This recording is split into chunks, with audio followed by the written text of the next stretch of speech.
Hi friends, welcome to Fousi's kitchen.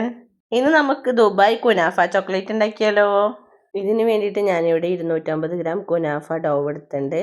പിന്നെ 250 gram പിസ്ത എടുത്തിട്ടുണ്ട്. Kunafa dough നമ്മുടെ കയ്യിലില്ല വെച്ചാൽ നമുക്ക് നൈസായിട്ടുള്ള സേമിയം വെച്ചിട്ട് ഇത് ചെയ്യാം. കുനാഫ ഡോവ് ചെറുതായി കട്ട് ചെയ്തെടുക്കണം. ഇനി ഒരു പാൻ എടുത്ത് അതിലേക്ക് ഒരു പീസ് ബട്ടർ ഇട്ട് കൊടുക്കാം. ബട്ടർ മെൽറ്റായി തുടങ്ങുമ്പോൾ നമുക്ക് കുനാഫ ഡോവിലേക്ക് ഇട്ട് കൊടുക്കാം. ഇനി ഇത് നന്നായിട്ട് റോസ്റ്റ് ചെയ്തെടുക്കണം.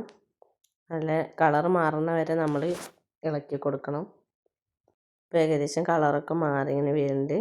ഇനി ഫ്ലെയിം ഓഫ് ചെയ്തിട്ട് നമുക്കിത് മാറ്റി വയ്ക്കാം. നമ്മൾ എടുത്തു വെച്ച പിസ്ത നന്നായിട്ട് പൊടിച്ചെടുക്കണം. എൻ്റെ കയ്യിലുള്ളത് സാൽട്ടഡ് പിസ്ത ആയതുകൊണ്ട് ഞാനത് നന്നായി തിളപ്പിച്ചിട്ട് അതിലത്തെ ഉപ്പിൻ്റെ അംശമൊക്കെ കളഞ്ഞിട്ട് ഡ്രൈ ചെയ്ത് വെച്ചിട്ടുണ്ട്.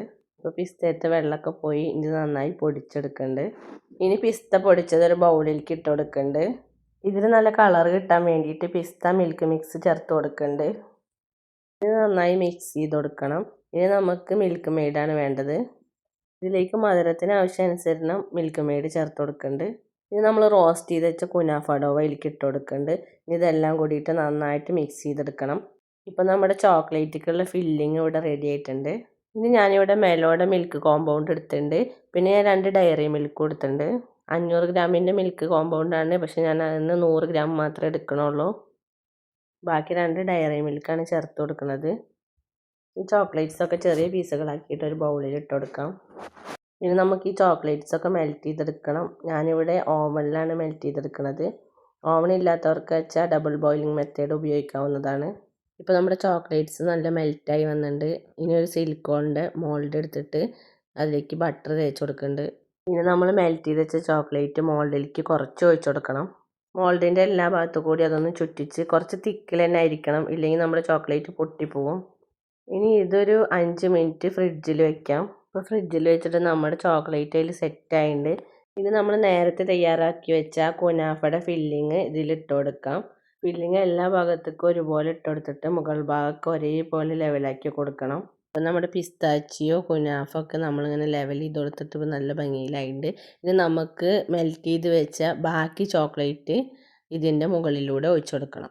മോൾഡിൻ്റെ അടിയത്തെ ലെയർ ചെയ്ത പോലെ തന്നെ കുറച്ച് കട്ടിയിൽ തന്നെ ചോക്ലേറ്റ് മുകളിലും ഒഴിച്ചു കൊടുക്കണം. എല്ലാ ഭാഗത്തേക്കും ചോക്ലേറ്റ് എത്തണം. അപ്പോൾ നമുക്ക് മുകൾ ഭാഗമൊക്കെ ഒന്ന് ഒരു സ്പൂൺ വെച്ചിട്ടൊന്ന് ലെവൽ ചെയ്ത് കൊടുക്കാം. പിന്നെ സൈഡ് ഭാഗമൊക്കെ ഒന്ന് മോൾഡ് ചെരിച്ച് പിടിച്ചിട്ടൊക്കെ ഒന്ന് ശരിയാക്കി കൊടുക്കാം. മൊത്തത്തിൽ എല്ലാ ഭാഗത്തേക്കും എത്തണം, ഒരു ഗ്യാപ്പ് വരാൻ പാടില്ല. പിന്നെ ഒന്ന് ചെറുതായി തട്ടി കൊടുക്കുകയും ചെയ്യാം. ഇപ്പോൾ നമ്മുടെ ചോക്ലേറ്റൊക്കെ ഏകദേശം ലെവലായി വന്നിട്ടുണ്ട്. ഇനി നമുക്കിതൊരു 10 മിനിറ്റ് ഫ്രിഡ്ജിൽ വെക്കാം. ഇപ്പോൾ 10 മിനിറ്റ് കഴിഞ്ഞിട്ടുണ്ട്. അപ്പോൾ നമ്മുടെ ചോക്ലേറ്റൊക്കെ ഇതാ റെഡിയായി വന്നിട്ടുണ്ട്. ഇനി നമുക്ക് മോൾഡിൽ നിന്ന് ഇളക്കിയെടുത്ത് നോക്കാം. അങ്ങനെ നമ്മുടെ കുനാഫ ചോക്ലേറ്റ് ഇവിടെ റെഡി ആയിട്ടുണ്ട്. ഇതിപ്പോൾ ഒറിജിനൽ കുനാഫ ചോക്ലേറ്റിൻ്റെ പെർഫെക്റ്റ് റെസിപ്പി എന്നൊന്നും പറയാൻ പറ്റില്ല. എന്നാലും ടേസ്റ്റ് വൈസ് നോക്കുമ്പോൾ അടിപൊളി തന്നെയാണ്. പിന്നെ നമ്മുടെ ബഡ്ജറ്റിനനുസരിച്ചൊക്കെ ഉണ്ടാക്കാൻ പറ്റിയൊരു റെസിപ്പി തന്നെയാണ്. അപ്പോൾ ഇത് കഴിക്കാൻ ആഗ്രഹിക്കുന്നവർക്കൊക്കെ ഈ രീതിയിൽ ചെയ്ത് നോക്കാം. ഇതിൽ മെൽറ്റ് ചെയ്തതിൽ ബാക്കി കുറച്ച് ചോക്ലേറ്റ്സും കുറച്ച് കുനാഫ പിസ്താച്ചിയോ മിക്സും ഉണ്ടായിരുന്നു. അപ്പോൾ ഞാൻ അതുകൊണ്ട് ഹാർട്ട് ഷേപ്പിലുള്ള ചെറിയ മോൾഡുകൾ ഉണ്ടായിരുന്നു. അപ്പോൾ അതിൽ ചെറിയ ചോക്ലേറ്റ്സും ഉണ്ടാക്കിയിട്ടുണ്ടായിരുന്നു. ചോക്ലേറ്റ് നല്ല സോഫ്റ്റും ഉള്ളിലെ ഫില്ലിങ്സൊക്കെ നല്ല ക്രിസ്പി ഉണ്ടായിരുന്നു. അപ്പോൾ ഈ കുനാഫ ചോക്ലേറ്റിൻ്റെ റെസിപ്പി ട്രൈ ചെയ്ത് ഫീഡ്ബാക്സൊക്കെ അറിയിക്കണേ.